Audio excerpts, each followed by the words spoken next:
എനിക്കൊരു YouTube channel ഉണ്ടല്ലോ. ഈ മീനൊക്കെ എനിക്ക് ഫ്രീ ആയിട്ട് തരുവാണേ.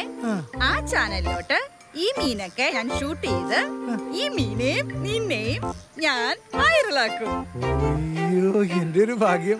മറ്റേ 20 സബ്സ്ക്രൈബേഴ്സ് ഉള്ള യൂട്യൂബ് ചാനലല്ലേ, അതിനകത്ത് വീഡിയോ ഇട്ടിട്ടുള്ള കച്ചവടം എനിക്ക് വേണ്ട. ചേച്ചി, എനിക്കൊരു യൂട്യൂബ് ചാനലുണ്ട്. ഫിഷർമാൻ എന്നാണ് ആ യൂട്യൂബ് ചാനലിന്റെ പേര്. 1 മില്യനാ സബ്സ്ക്രൈബേഴ്സ്. വെറുതെ സത്യം. ഞാൻ ചേച്ചിക്ക് ഒരു ഓഫർ അങ്ങോട്ട് തരാം. ചേച്ചി ഇപ്പൊ എന്റെ കയ്യിൽ നിന്ന് 1 കിലോ മീൻ മേടിക്കുമ്പോഴേ ഞാൻ അതെടുത്ത് യൂട്യൂബ് ചാനലിടും. അതിന്റെ ലിങ്ക് ഞാൻ ചേച്ചിക്ക് അയച്ചു തരും. അപ്പൊ എങ്ങനെ പോയാലും ഒരു 10 സബ്സ്ക്രൈബേഴ്സെങ്കിലും കൂടുതൽ കിട്ടും. അങ്ങനെയെങ്കിൽ ആ ചാനലൊന്ന് അനങ്ങട്ടെ. ഞാൻ ചേച്ചിയുടെ വാട്സാപ്പിൽ ലിങ്ക് ഇട്ടേക്കാം. മീൻ വേണ്ടേ? വേണം. എന്താ വേണ്ടേ? 1 കിലോ ചാള. ചാളയുടെ പേര് പറഞ്ഞ കേട്ടാ തോന്നും പെണ്ണ് കാണാൻ വിളിച്ച് പേര് പറഞ്ഞല്ലേ. മീൻ എടുക്കണം അങ്ങോട്ട്. ആ, കോളടിച്ചല്ലോ. ഇത് കുറവാ. പിന്നെ 1 കിലോയ്ക്ക് 1.5 കിലോ മീൻ എങ്ങനെ തരാൻ പറ്റും? പറ്റത്തില്ല. എന്നോട് മാത്രമുള്ള വേർതിരിവ്. 2-3 അങ്ങോട്ട് എടുത്തിട്ടേ.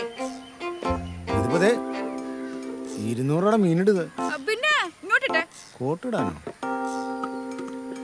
ചുമ്മാ അങ്ങ് നിന്ന് തള്ളിയേക്കോ. 1 മില്യൺ നോക്കാം. അല്ല, നേരായിട്ട് പറഞ്ഞ 1 മില്യൺ ഉണ്ട്.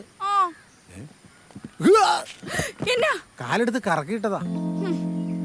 പേടിപ്പിച്ച് കളഞ്ഞല്ലോ.